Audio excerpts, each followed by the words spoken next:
In the homily today, I wanted to talk about compassion as cooperation and compassion as compensation. So I've chosen biblical passages that illustrate both of them, stories from the life of Jesus. The two first ones are about cooperation, how Jesus, got others to cooperate in the ministry. And then the third one is about compensation, where Jesus has to make up for the failing of the disciples. The first one is from Mark's Gospel. And he called the 12 and began to send them out 2 by 2 and gave them authority over the unclean spirits. He charged them to take nothing for their journey except a staff. No bread, no bag, no money in their belts, but to wear sandals and not put on 2 tunics. So they went out and proclaimed that people should repent. And they cast out many demons and anointed with oil many who were sick and healed them. And an account from Luke. After this, the Lord appointed 72 others and sent them 2 by 2 ahead of him into every town and place he was about to go. He told them, the harvest is plentiful, but the workers are few. Ask the Lord of the harvest, therefore, to send out workers into his harvest field. Go. I am sending you out like lambs among wolves. Do not take a purse or a bag or sandals, and do not greet anybody on the road. And the third story is Jesus healing an epileptic boy that the apostles weren't able to cure. So it's a big compensation. Then on the following day, as they came down the hillside, a great crowd met him. Suddenly, a man from the crowd shouted, Master, please come and look at my son. He's my only child. And without any warning, some spirit gets hold of him and he calls out suddenly. Then it convulses him until he foams at the mouth, and only after a fearful struggle does it go away and leave him bruised all over. I begged your disciples to get rid of it, but they couldn't. You really are an unbelieving and difficult people, Jesus replied. How long must I be with you? And how long must I put up with you? Bring him here to me. But even while the boy was on his way, the spirit hurled him to the ground in a dreadful convulsion. Then Jesus reprimanded the evil spirit, healed the lad, and handed him back to his father. And everybody present was amazed at this demonstration of the power of God.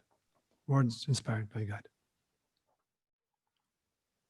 Göbekli Tepe is an area in the southeast of Turkey, and it contains the world's oldest temple, 12,000 years old.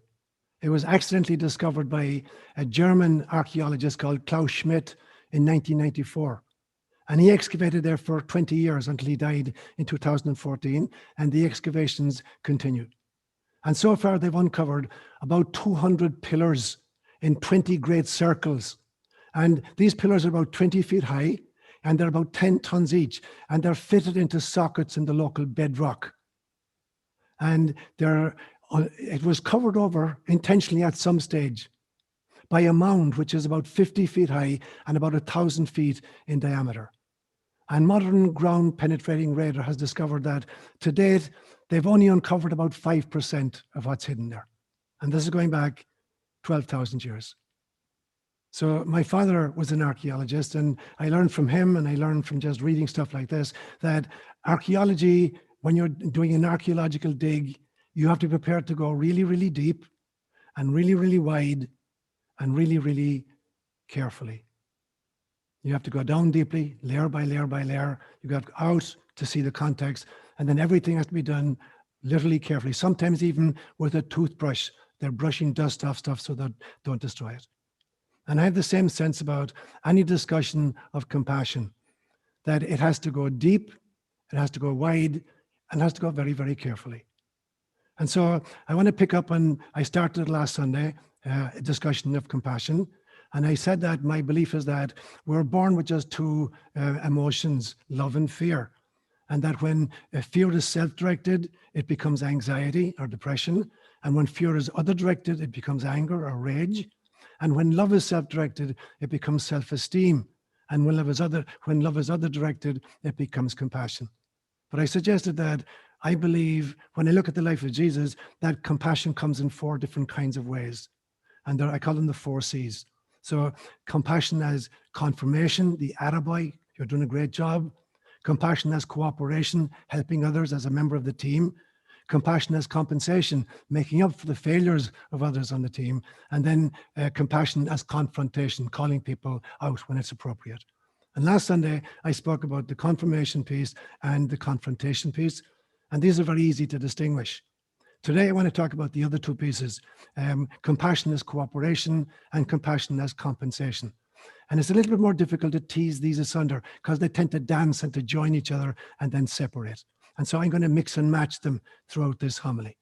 But if I were to kind of give a definition of what I consider compassion as confirmation and cooperation, I would say that these are two ways of supporting people who are trying to raise our consciousness across all issues. So compassion, when it comes out as confirmation or cooperation, for me, it's about trying to support people all over the world who are trying to raise our consciousness across a multitude of issues. And so I'm basically just going to make 4 points today as I talk about these. The first one I will talk about the individual expression of cooperation and compensation. Secondly, I want to look at the social expression of cooperation and compensation. Thirdly, I look at the global expression of these two. And then finally, the religious expression of these two. So that's where I'll go this morning. I read a recent study that shows that the average human brain has 86 billion neurons, 86 billion, cells in the brain. Now, often they hang out together in families that are called neural networks. So a neural network is a kind of a family of neurons that are dedicated to a particular mental task, whether it's seeing something or hearing something or thinking about something. So these individual neurons, they cluster in kinds of families that are called neural networks. But any one neuron can be part of many, many different circuits. So it can be involved in several different tasks. So it's not just a member of a particular family, but it's a member of many, many different kinds of families. And I see that as a kind of an example of the human family, 8 billion of us. But every single human being, although we're individual human beings, we're part of families or parts of networks of some kind. And so we have multiple relationships, and an individual person can play many, many simultaneous roles. You're the child of somebody. You may be the spouse of somebody. You may be a sibling to somebody. You may be a teacher and a friend, all of these roles, and you're playing all of these simultaneously. So you're on many, many different circuits as a human being. I'll use another kind of an example. Years and years ago, I decided to do my genealogical chart.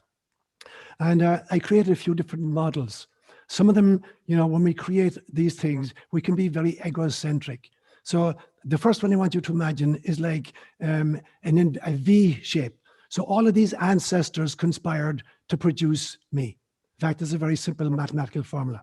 One generation back, there was 2 people produced me, father and mother. 2 generations back, it was 4. 3 generations back, it was 8. So this is a very simple number. It's 2 to the power of n, where n is the number of iterations or generations. So for instance, 2 to the power of n, if n is equal to 10, you want to go back 10 generations.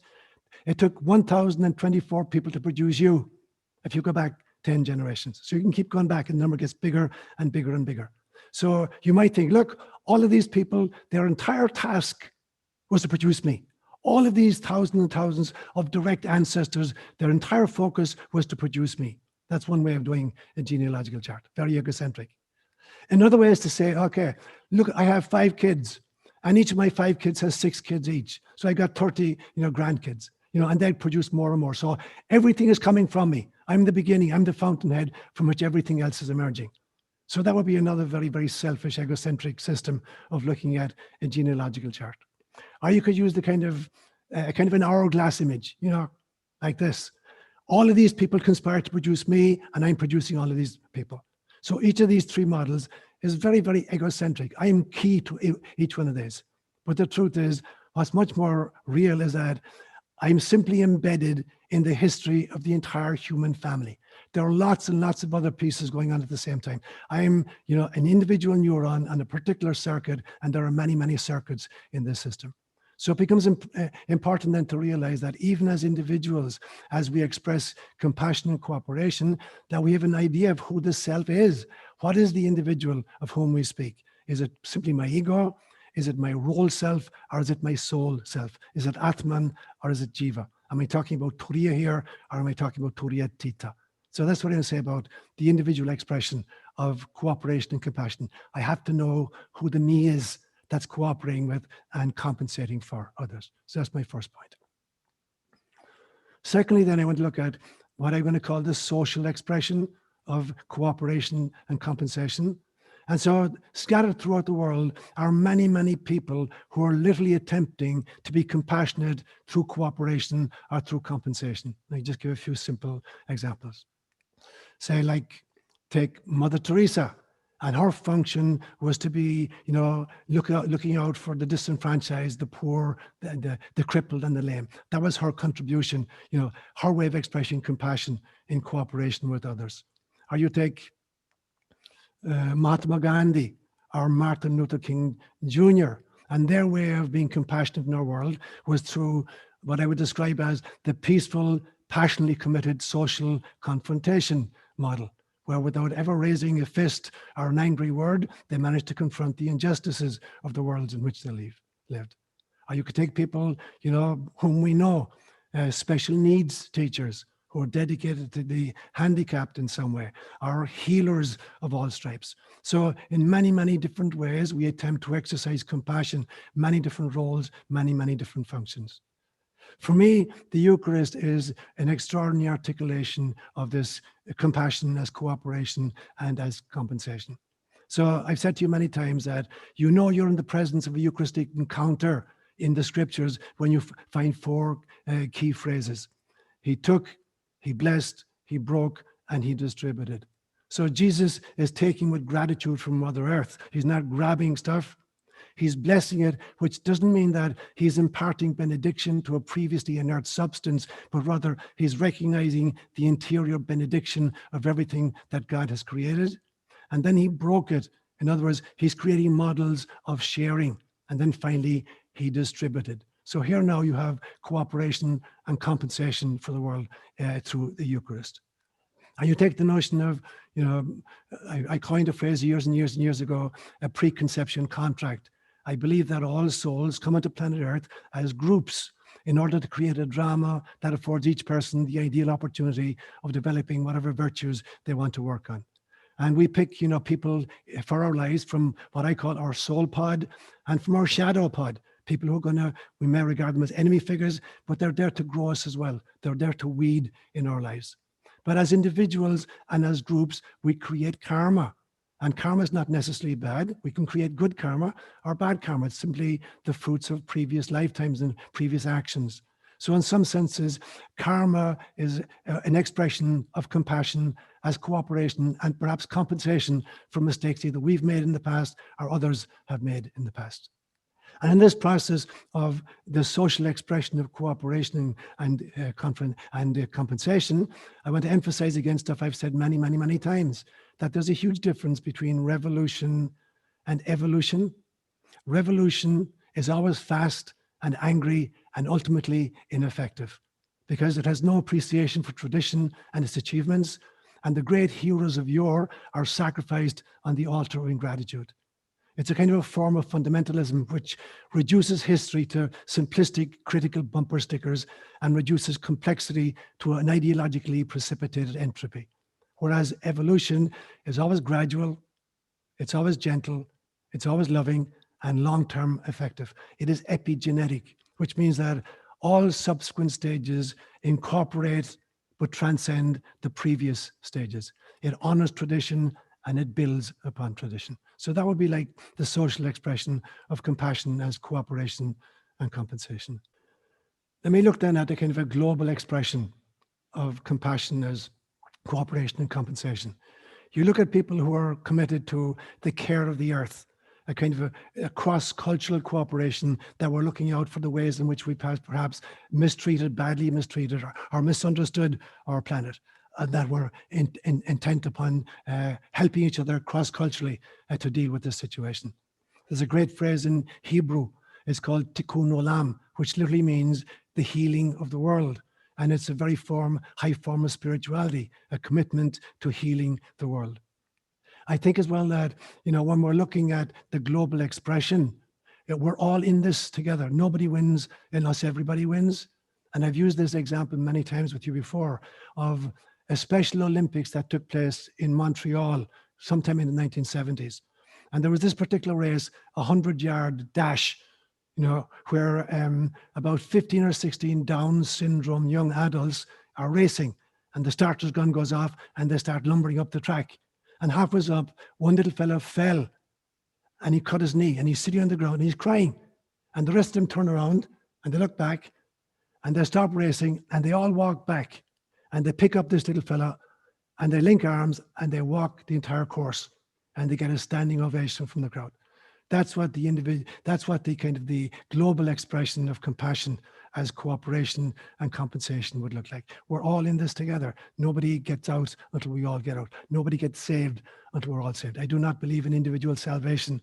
I believe rather in the Bodhisattva vow that we will keep coming back until all sentient beings wake up, until we create Christ consciousness in our times and in our world.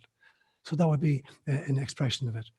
There's a great phrase in John chapter 3, verse 16. You've seen it many, many times on billboards, where it says, "For God so loved the world that he gave his only begotten Son, that whoever believes in him shall not perish, but shall have eternal life."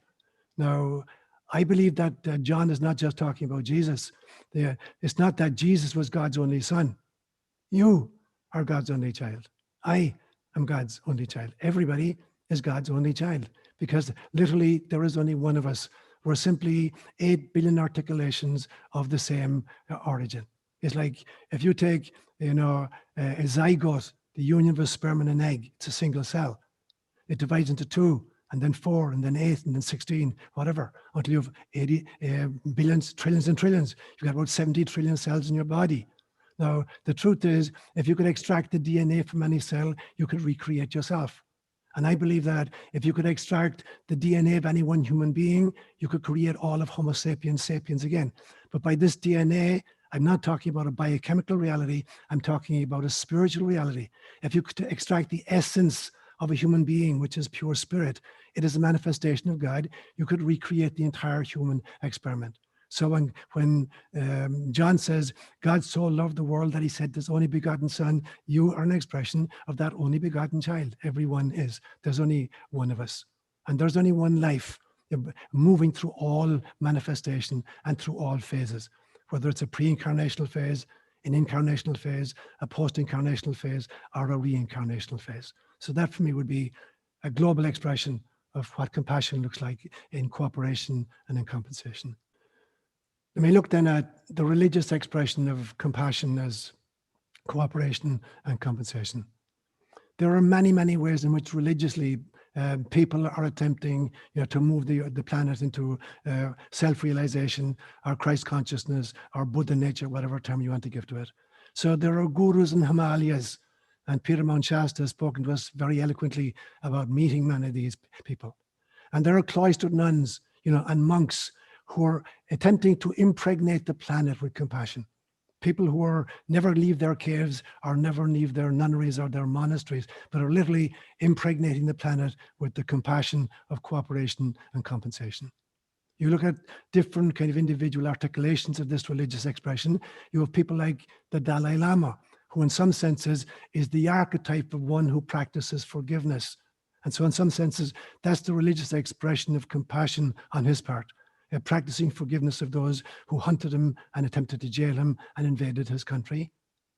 I think of an example in our own lifetimes as Catholics, particularly in the early 1960s with Vatican II, where we began to wake up to the extraordinary language that we had been using. I remember as a small child, and you do if you were raised Catholic, that on Good Friday, one of the special prayers on Good Friday was for the perfidious Jews. That was the exact phrase that was used in English. Let us pray for the perfidious Jews.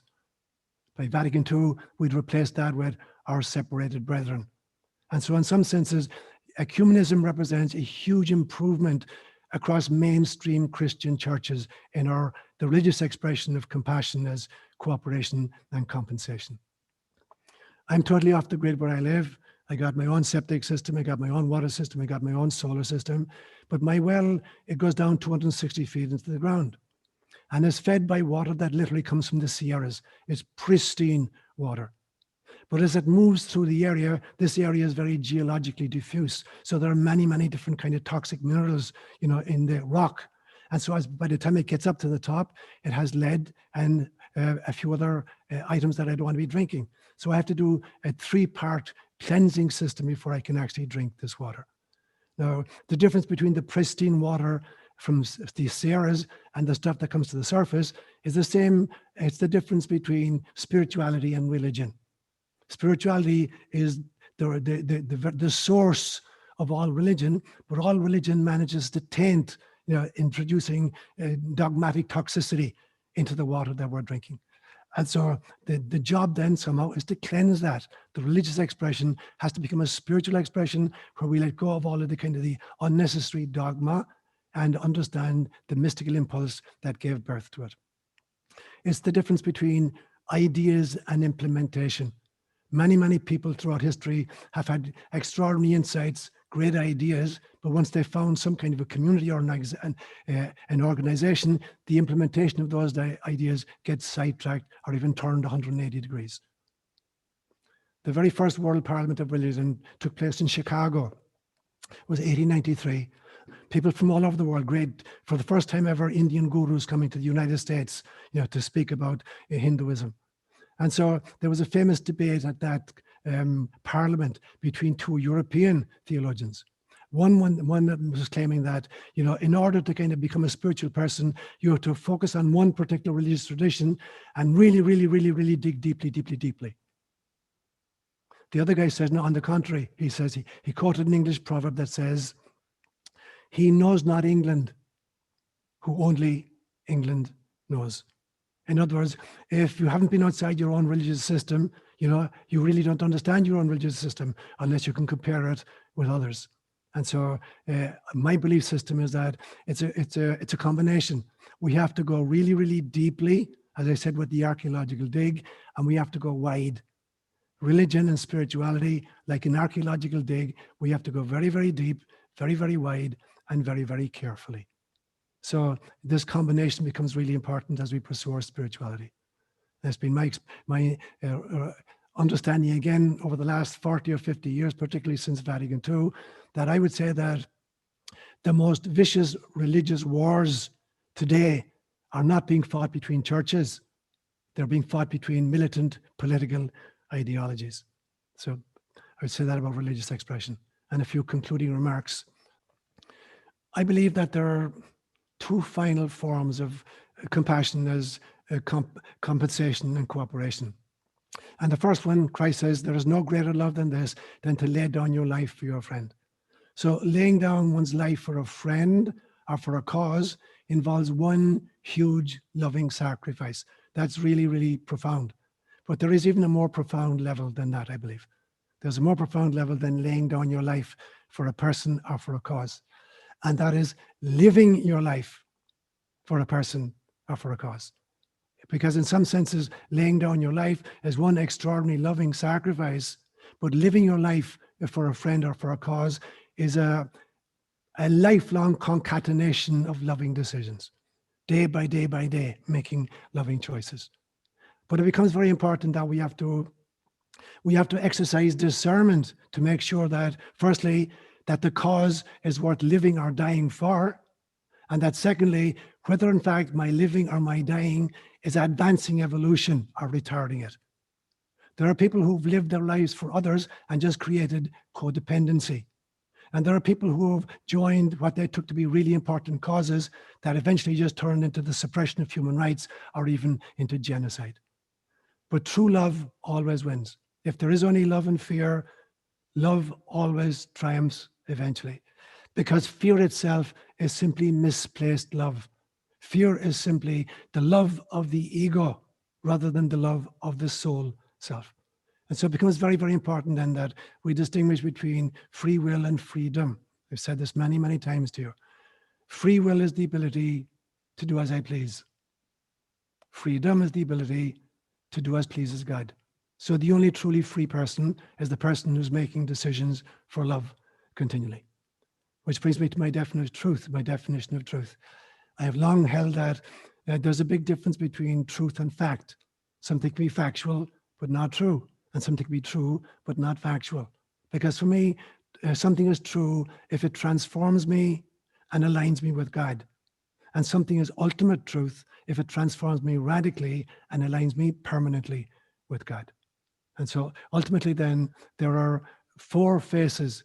Transformation consists of compassion in these 4 guises. Compassion as it comes out in confirmation, compassion as it comes out in cooperation, compassion as it comes out in compensation, and compassion as it comes out in confrontation. Let's be people who transform our world and ourselves. Namaste.